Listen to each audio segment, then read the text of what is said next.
بسم الله الرحمن الرحيم نحمده ونصلي على رسوله الكريم أما بعد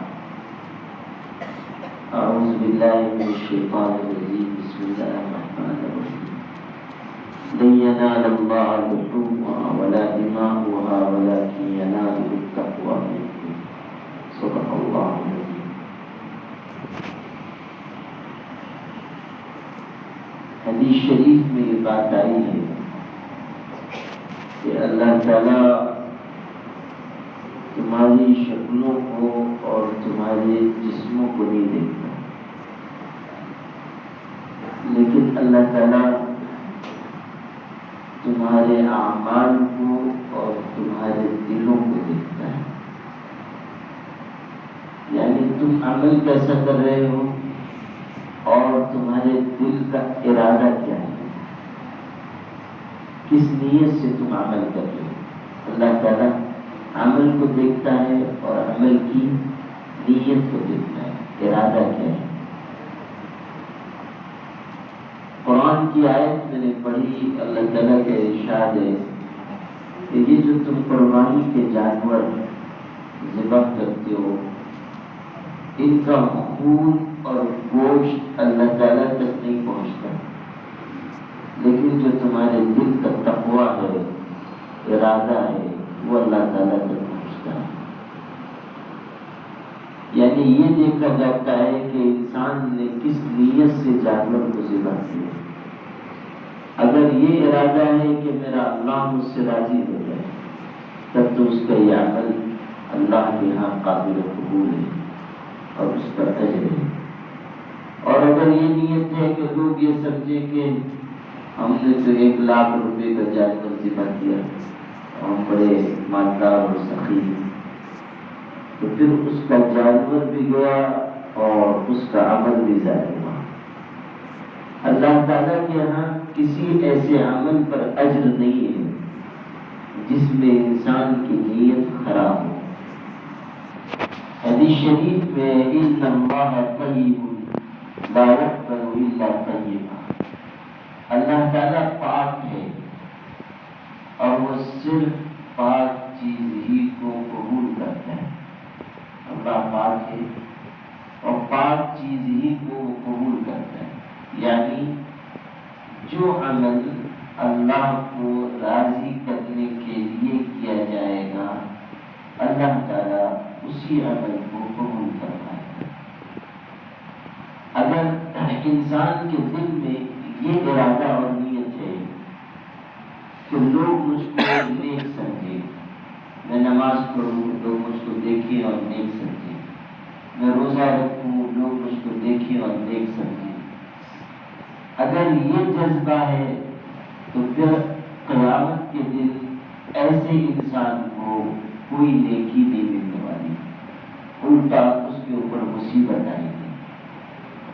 حدیث میں یہ ہے کہ قیامت کے دن اللہ تعالیٰ ایسے لوگوں سے جو دکھاوا کرتے تھے، ریاکاری کرتے تھے، یعنی لوگوں کو خوش کرنے کے لیے اور لوگوں کی نگاہ میں بڑا بننے کے لیے عمل کرتے تھے، ایسے لوگوں سے اللہ تعالیٰ قیامت کے دن کہے گا کہ شریکوں میں سب سے زیادہ بے نیاز ہوں، اس لیے میں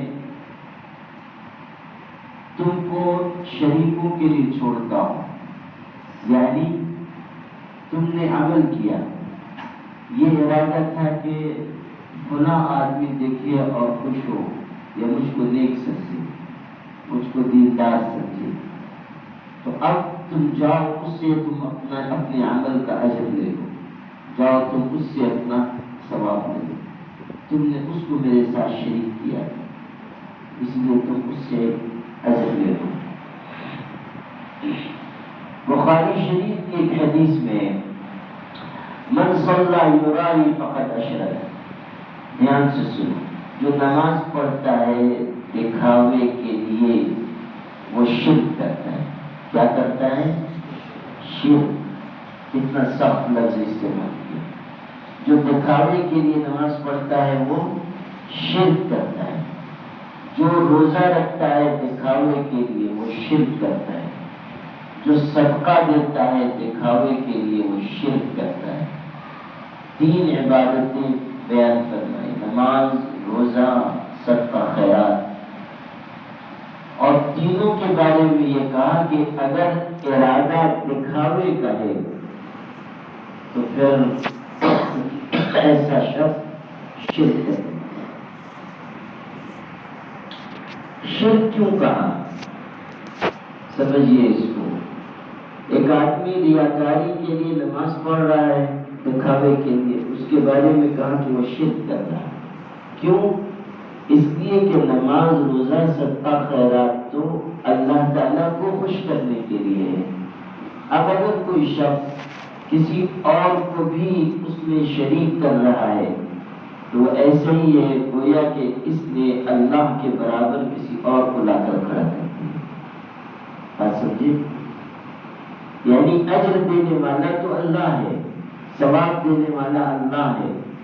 اگر ہماری نظر کسی انسان پر جا رہی ہے کہ فلاں شخص ہم کو اچھا سمجھے، ہم کو نیک سمجھے، تو گویا کہ ہم نے اس سے اسی طرح امید لگائی جیسے ہم نے اللہ سے امید لگائی۔ تو اس لیے ہر عمل میں ریاکاری سے بچنا چاہیے۔ ریاکاری مطلب دکھاوا، ریاکاری مطلب دکھاوا، نمائش کرنا۔ اب اس میں 2 بات ہے۔ ایک تو یہ کہ کوئی آدمی عمل کر رہا ہے اور اس کی اول و آخر نیت ہی دکھاوے کی ہے، اور اس کی کسوٹی یہ ہے کہ کوئی آدمی لوگوں کے سامنے تو عمل کر رہا ہے اور جب تنہائی میں تو نہیں عمل کرتا ہے۔ مثلا لوگ سامنے ہیں تو وہ نفل نمازیں پڑھ رہا ہے، خوب ساری نمازیں پڑھ رہا ہے۔ اگر لوگ نہ ہوتے، مسجد خالی ہوتی تو یہ نہیں پڑھتا۔ تو یہ مطلب اس کا یہ ہے کہ یہ جو عمل کر رہا ہے وہ صرف لوگوں کے لیے کر رہا ہے۔ یہ خطرناک قسم کی بیماری ہے اور ریاکاری میں یہ بڑا درجہ ہے جس پر سخت عذاب ہے۔ اس لیے کہ اس نے نماز پڑھی ہی اس ارادے سے کہ لوگ مجھ کو دیکھیں اور اچھا سمجھیں۔ اور دوسری چیز یہ ہے کہ کوئی آدمی نماز تو پڑھ رہا ہے اور اس کی نیت اللہ ہی کو راضی کرنے کی ہے، لیکن ساتھ میں اس کے دل میں یہ خیال پیدا ہو گیا یا یہ جذبہ آ گیا کہ لوگ بھی مجھ کو دیکھیں اور اچھا سمجھیں، لوگ مجھ کو نیک خیال کریں۔ تو عمل اس نے کیا اللہ کے لیے مگر اپنی نیت میں اور کسی کو شریک کر دیا۔ یہ بھی ریاکاری ہے اور اس پر عذاب ہے۔ نبی کریم صلی اللہ علیہ وسلم کی خدمت میں ایک صحابہ ہے، جان سے واقعہ سنو۔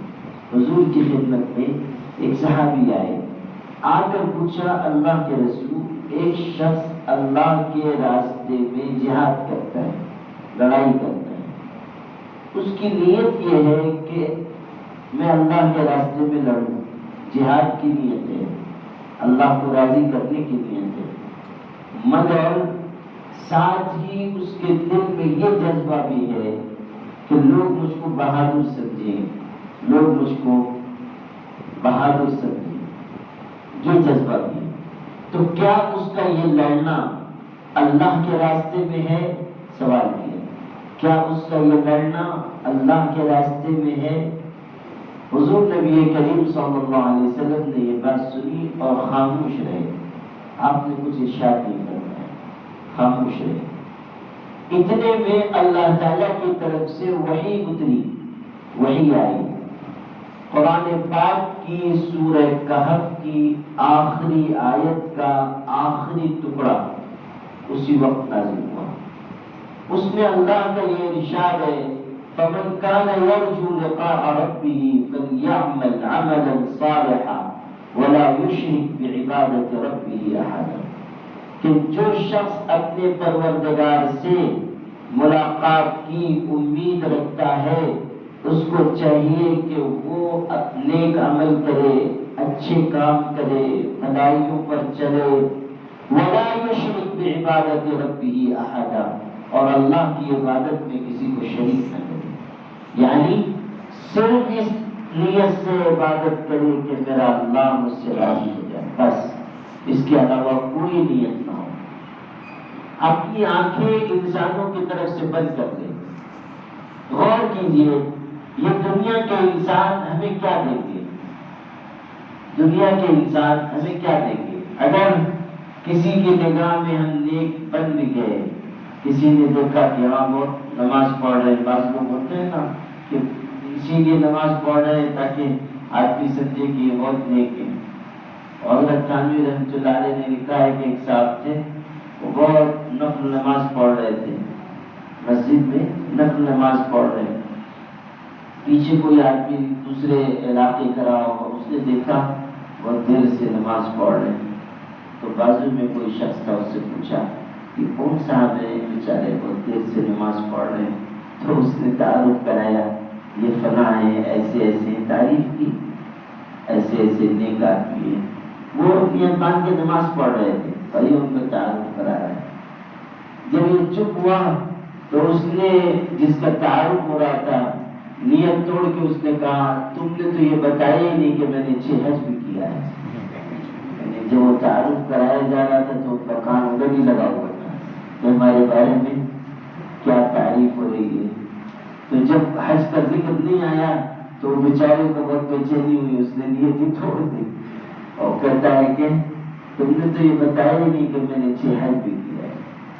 اب یہ جو جذبہ ہے کہ ہم کو یہ نیک سمجھے، نماز بھی زیادہ پڑھ رہا ہے تاکہ لوگ سمجھیں کہ یہ نیک ہے۔ سوچئے اگر کوئی ہم کو نیک اور پرہیزگار سمجھتا بھی ہے، ہم اس کی نگاہ میں متقی اور پارسا بن بھی گئے، تو غور کیجئے کہ وہ کیا دے سکتا ہے؟ نہ ہماری دنیا بنا سکتا ہے، نہ ہماری آخرت بنا سکتا ہے۔ دنیا کے انسان کے قبضے میں کیا ہے؟ دنیا کے انسان کے ہاتھ میں کیا ہے؟ آپ کو وہ کیا دے سکتا ہے سوائے 2-4 تعریف کے بول کے؟ اور کیا کہے گا؟ یہی کہے گا نا کہ یہ بڑے نیک ہیں، دیندار ہیں، اس سے کوئی ہمارے گھر کا چولہا جل جائے گا؟ یا یہ نیک اور دیندار کہنے سے کیا ہمیں جنت مل جائے گی؟ نہیں۔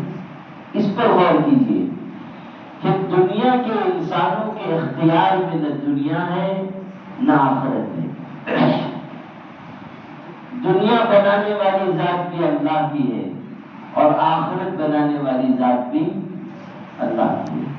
دنیا کے کام بھی اللہ ہی بناتا ہے اور آخرت بھی کون بنائے گا؟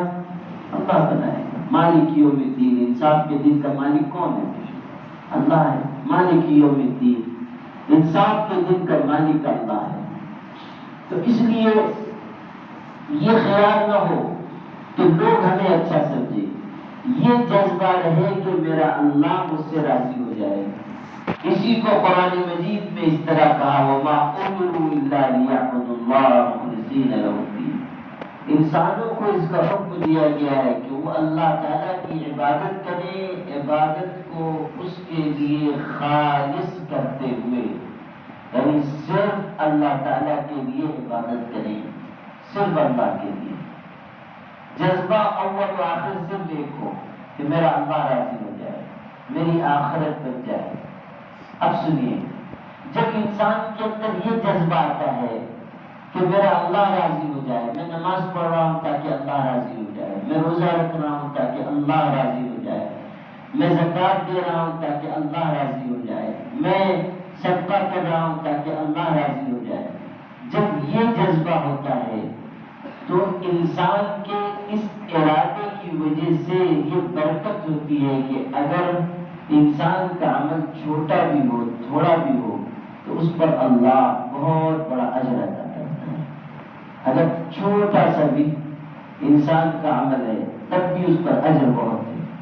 حضرت ابو موسیٰ اشعری رضی اللہ عنہ سے حضور صلی اللہ علیہ وسلم نے فرمایا اخلص یکفک العمل القلیل، اخلاص اختیار کرو، خلوص اپنے اندر پیدا کرو، تھوڑا عمل بھی تمہارے لیے کافی ہو جائے گا، تھوڑا عمل بھی کافی ہو جائے گا۔ اگر کوئی شخص صرف 2 رکعت نماز پڑھتا ہے، نفل نماز پڑھ رہا ہے 2 رکعت، لیکن اول و آخر اس کی نیت ہے کہ میرا اللہ راضی ہو جائے، تو یہ نیت ایسی زبردست ہے کہ اس کی برکت سے یہ 2 رکعت نماز اس کے درجات بہت بلند کر دے گی۔ کوئی آدمی ہے وہ 100 رکعت نماز پڑھ رہا ہے، لیکن اس کی نیت مضبوط نہیں ہے، اچھی نیت نہیں ہے، اور ایک آدمی 2 رکعت نماز پڑھ رہا ہے، یہ اس کی 2 رکعت اس 100 رکعت پر بھاری ہو جائے گی۔ ایک آدمی 1 درہم دے رہا ہے، یہ یوں سمجھو 1 روپیہ دے رہا ہے اللہ کے راستے میں، ایک آدمی 1 لاکھ روپیہ دے رہا ہے۔ یہ 1 روپیہ دینے والا اگر اچھی نیت سے اچھے ارادے سے دے رہا ہے تو وہ اس 1 لاکھ روپے پہ بھاری ہو جائے گا جو ریاکاری کے ساتھ خرچ کیا جا رہا ہے۔ اسی لیے ہمارے بزرگوں نے کہا کہ بسا اوقات ایسا ہوتا ہے کہ ایک ہی عمل 2 لوگ کر رہے ہیں، دھیان سے سننا، ایک ہی عمل 2 لوگ کر رہے ہیں، مگر ان دونوں کے درمیان اجر اور درجے کا اتنا فرق ہوتا ہے جتنا آسمان اور زمین کے درمیان ہے۔ آسمان اور زمین کے درمیان جتنا فاصلہ ہے، عمل دونوں کا ایک ہے، مگر دونوں کے اجر میں، ثواب میں اور مرتبے میں اتنا فرق ہو جاتا ہے۔ کیوں؟ اس لیے کہ ایک شخص نے عمل کیا اللہ کو راضی کرنے کے لیے، اور دوسرے نے عمل کیا تو اس کی نیت میں کھوٹ تھا، اس کی نیت میں چیزیں ملی ہوئی تھی، یہ فرق ہے۔ اس کا بہت خیال رکھنا چاہیے۔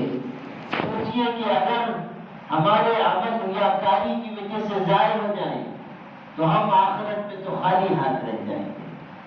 نبی کریم صلی اللہ علیہ وسلم نے ایک حدیث میں فرمایا، قیامت کے دن تہامہ پہاڑیوں کے برابر لوگ عمل لے کر آئیں گے، یعنی بہت سارا عمل ہوگا، پہاڑیوں کے برابر ہوگا، لیکن وہ سب ضائع چلا جائے گا، برباد ہو جائے گا۔ کیوں؟ اس لیے کہ عمل تو کیا، نیکیاں تو کی، پہاڑوں جتنی نیکیاں جمع ہو گئی، مگر ارادہ، نیت وہ ٹھیک نہیں۔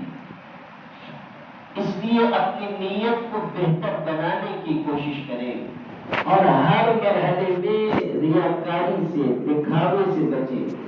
جب کبھی شیطان دل میں وسوسہ پیدا کرے کہ لوگ مجھ کو دیکھ رہے ہیں تو فوراً شیطان کو اپنے پاس سے دور بھگائے، لاحول پڑے اور یہ خیال کرے کہ میں تو جو عمل کر رہا ہوں صرف میرے اللہ کے لیے کر رہا ہوں، صرف میرے اللہ کو راضی کرنے کے لیے کر رہا ہوں۔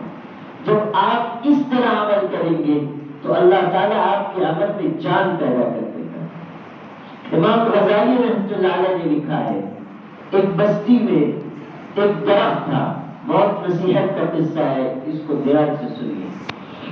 ایک بستی میں ایک درخت تھا، لوگ اس کو برکت والا درخت سمجھتے تھے، مبارک درخت ہے ایسا سمجھتے تھے، اور لوگ اس کے پاس جانے لگے اور ہوتے ہوتے لوگ اس درخت کی پوجا کرنے لگے، لوگ اس درخت کی پوجا کرنے لگے۔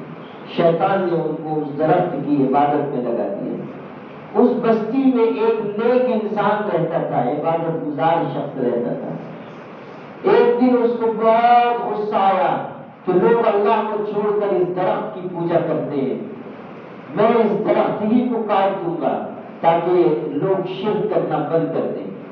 چنانچہ کلہاڑی لے کر وہ اپنے گھر سے نکلا اس درخت کو کاٹنے کے لیے۔ ایک میدان سے گزر رہا تھا کہ شیطان سے ملاقات ہوئی۔ شیطان انسانی شکل میں آیا، پوچھا کدھر جا رہے ہو؟ اس نے کہا تم سے کیا لینا دینا؟ کہا میں شیطان ہوں، بتاؤ کدھر جا رہے ہو؟ اس نے کہا کہ میں درخت کاٹنے کے لیے جا رہا ہوں۔ اور وہ کچھ عبادت کیا ہوا شخص تھا، اس لیے شیطان سے ڈرا بھی نہیں۔ عبادت اور ذکر کی وجہ سے طاقت آتی ہے۔ ہم آپ ہوتے ہو، وہ کہتا ہے شیطان تو وہیں سے سیدھا غائب ہو جاتے، گھر کا راستہ دیتے کہ بھائی یہ خطرناک آدمی، اس سے ملاقات ٹھیک نہیں ہے۔ تو اس نے کہا شیطان اور تم کو درخت کاٹنے نہیں دوں گا، میں نے لوگوں کو وہاں لگایا ہے پوجا کرنے کو، میں کیسے تم کو درخت کاٹنے دوں؟ اس نے کہا میں تو کاٹ کے رہوں گا، اور مجھ کو روک سکتا ہے؟ میں تو ضرور کاٹوں گا۔ اللہ تعالیٰ کے ساتھ تو اس کو شریک کر رہے ہیں، درخت کی پوجا کر رہے ہیں، میں نہیں چھوڑوں گا، کاٹوں گا۔ شیطان نے کہا میں نہیں کاٹنے دوں گا۔ نتیجہ یہ نکلا کہ دونوں میں جھگڑا ہوا، لڑائی ہو گئی، اور جب لڑائی ہوئی تو اس عبادت گزار نے اس شیطان کو پٹخ کر اس کے سینے پر چڑھ کر بیٹھ گیا اور کہا کہ میں تجھ کو راستے سے پہلے تجھ کو صاف کرتا ہوں، پھر درخت کاٹوں گا، پہلے تیری گردن اڑاتا ہوں۔ اس نے کہا کہ نہیں، مجھ کو چھوڑ دو، اور تم کو درخت سے کیا لینا دینا، تم جاؤ گھر میں اپنی عبادت کرو، اور دیکھو اگر تم درخت نہیں کاٹو گے تو میں تم سے وعدہ کرتا ہوں کہ روزانہ میں تم کو پیسے دیا کروں گا، اشرفی دوں گا، سونا دوں گا، تمہارے تکیے کے نیچے سے پیسے نکلیں گے، غریب آدمی ہو، اپنا عبادت کرنا، پیسے ملیں گے، کھانا پینا، بس ٹھکانے سے رہو، اس چکر میں کہاں پڑتے ہو۔ اب اس کے دل میں کچھ لالچ آ گیا، اس نے کہا ٹھیک ہے، وہاں سے اٹھا واپس آ گیا، اور واقعی روزانہ اس کے تکیے کے نیچے سے اشرفی نکلنی شروع ہوئی، سونے کی اشرفیاں نکل گئی۔ شیطان کے لیے کیا مشکل ہے، کہیں ہاتھ مارتا ہوگا، لاٹھی یہاں رکھ دیتا ہوگا، اس کے لیے کیا دشواری، تو اس کے تکیے کے نیچے سے اشرفیاں نکل گئی۔ کچھ دن تک تو اشرفی نکلتی رہی، وہ جو خوش و خرم رہا، ٹھکانے سے سب کام چل رہا ہے، سونا نکل رہا ہے۔ اس کے بعد اشرفیاں نکلنا بند ہو گئی۔ کچھ دن اس نے انتظار کیا، مگر وہاں سے تو کچھ ہی نہیں نکل رہا ہے۔ اب جب کئی دن ہو گئے اور اشرفی نہیں ملی، غصہ آ گیا، پھر اس نے کلہاڑی کندھے پہ رکھی اور پھر چلا درخت کاٹنے کے لیے۔ اب بھی شیطان سے ملاقات ہوئی، کہاں جا رہے ہو، کہا درخت کاٹنے، نہیں کاٹنے دوں گا۔ اس نے کہا میں تو کاٹوں گا۔